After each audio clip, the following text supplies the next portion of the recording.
हो अरे ई कौन शौक हो कि खटिया छोड़ के चटाई बिछावे लगलू। देखी हमार जीव मत जा रही। आए दादा अरे ऐसे काहे बोला तारू। हम ठीक बोला तनी रउआ घर के लोग के केतनाहू पैसा हो जाए लेकिन रहे के लूर ना आई।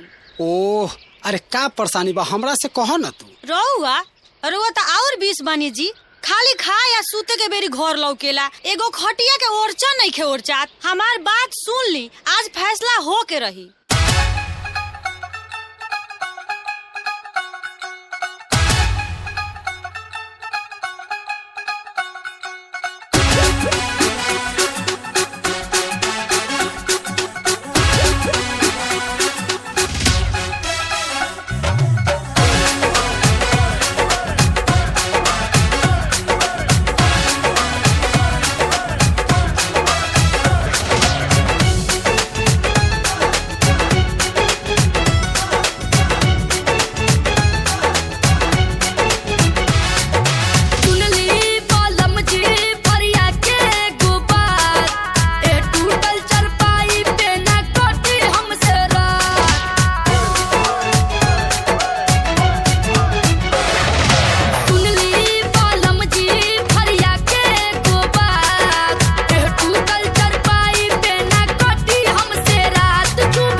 चुपुर चुपुर गड़े और चनावाना ए राजा चुपुर चुपुर गड़े और चनावाना ए सैया चुपुर चुपुर गड़े और चनावाना।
सैया चुपुर चुपुर गड़े और चनावाना ए जी चुपुर चुपुर गड़े और चनावाना ए सैया चुपुर चुपुर गड़े और चनावाना।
सैया चुपुर चुपुर गड़े और चनावाना ए राजा चुपुर चुपुर गड़े और चनावाना ए जी चुपुर चुपुर गड़े और चनावाना।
सैया चुपुर चुपुर करे